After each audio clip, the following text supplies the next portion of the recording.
In a world that never stops shouting, where the noise of life drowns out the whispers of the soul, Jesus knew the secret to finding peace. It wasn't found in words or action, but in the depths of silence.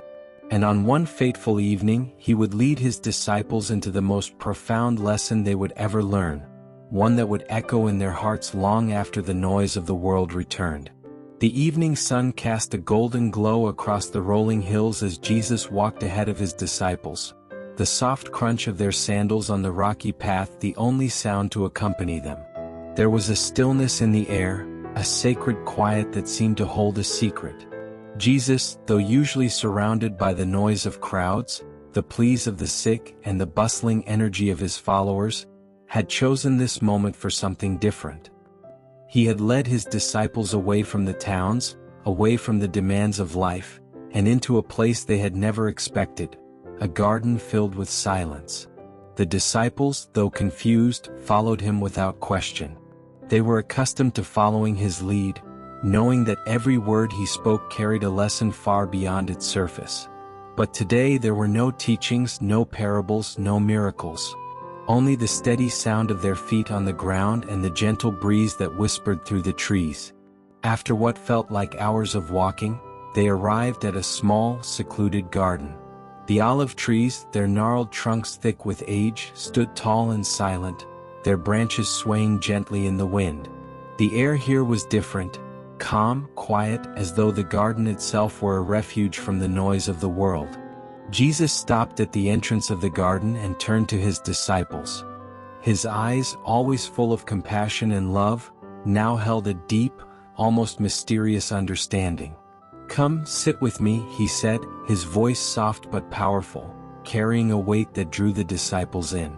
They followed him into the heart of the garden, where he sat beneath the largest of the olive trees, its wide branches spreading like a canopy overhead. The disciples settled around him, the silence pressing in on them. It was an unfamiliar feeling.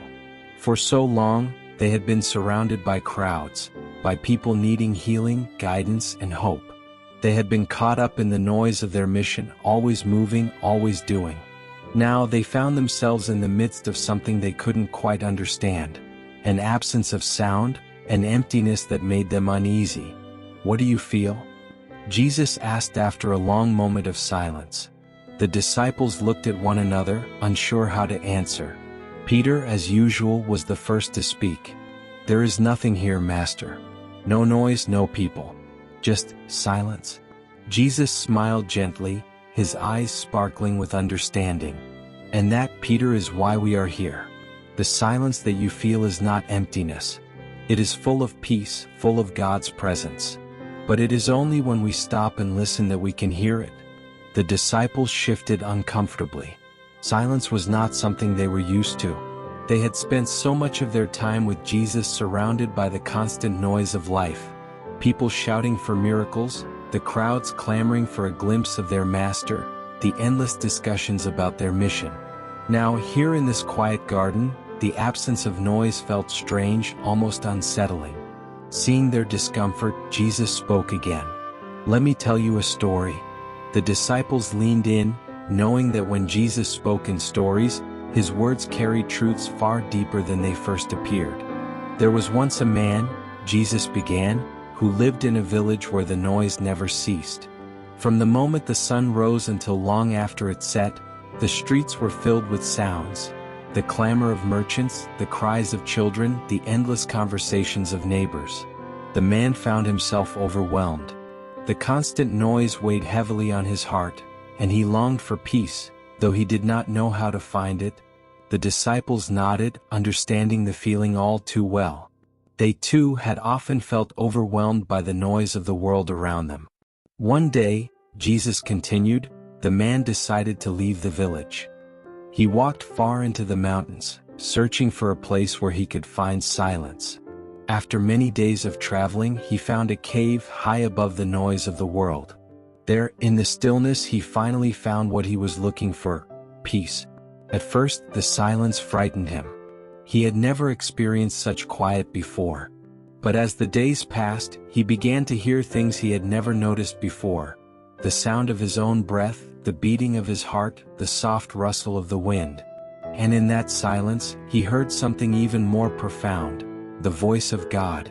The disciples were silent now, hanging on every word. They could feel the weight of the story, the depth of the lesson Jesus was trying to teach them. The man stayed in the cave for many months, Jesus said, his voice soft and soothing. And in that time he found a peace he had never known. But eventually he knew he had to return to the village. When he did, the noise was still there, the same clamor, the same chaos, but something had changed.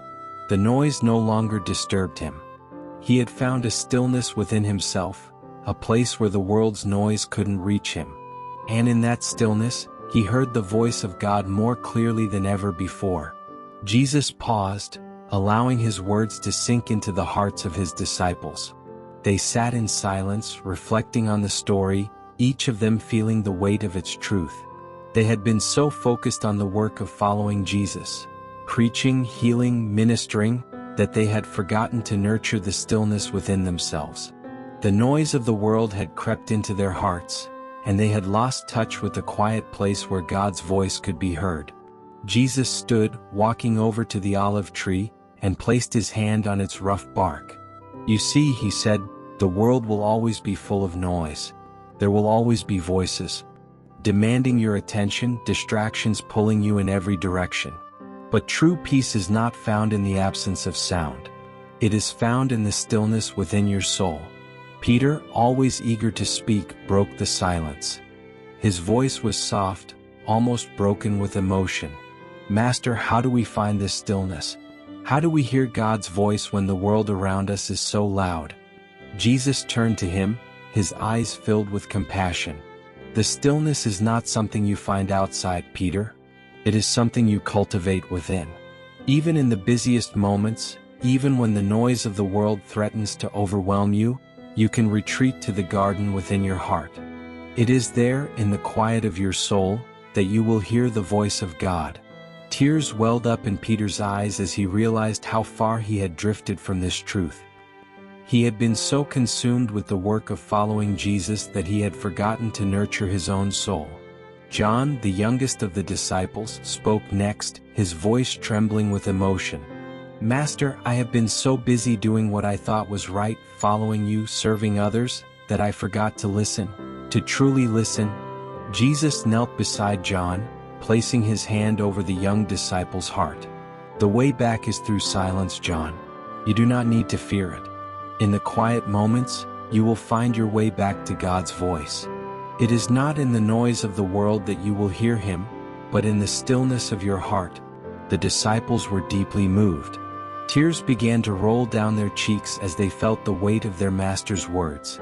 They had been given so much, teachings, miracles, the very presence of the Son of God, and yet they had missed something essential, the power of silence. For a long time, the disciples sat in the garden, letting the quiet settle into their souls. No one spoke. They didn't need to. The silence wasn't empty, it was full of God's presence, full of peace.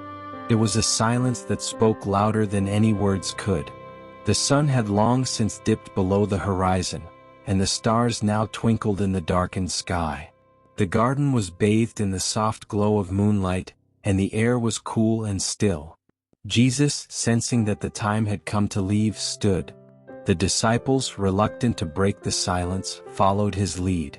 As they made their way out of the garden, back onto the path that led to the villages, the disciples walked in silence.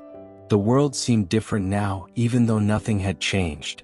The noise of the nearby villages still lingered in the distance. The murmur of voices, the occasional shout, the distant clatter of life continuing as usual, but the disciples were no longer disturbed by it. They had found something deeper, something that couldn't be shaken by the external noise of the world. Before they left the garden behind completely, Jesus stopped one last time and turned to his disciples. His face was calm, serene, and filled with the love that had always drawn them to him. "The world will always be full of noise," he said, his voice carrying in the still night air. "But the peace of God is found in the silence within. Seek that silence, and you will find me there, speaking to your heart." And with those final words, the disciples felt as if a great weight had been lifted from them. The burdens they had carried, the noise that had clouded their minds, seemed to fade away. They knew that no matter how loud the world became, they had found a garden of peace within themselves. A place they could always return to, a place where Jesus would always meet them. As they continued down the path, the stars above them lighting the way, the disciples walked with lighter hearts.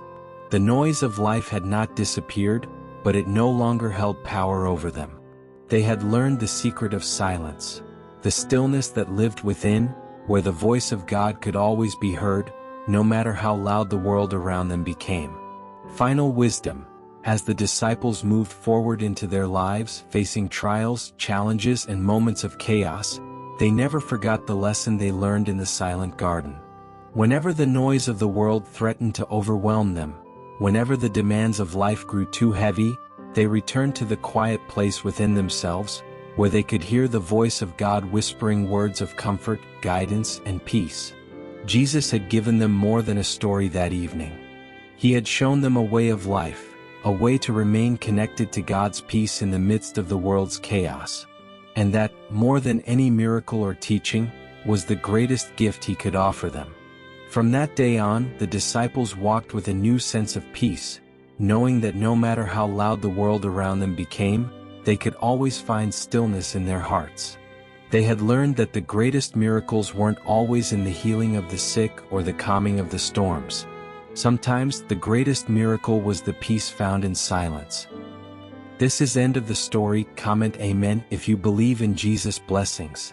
Please like this video and subscribe this channel for more Jesus story like this. May the God watch over you.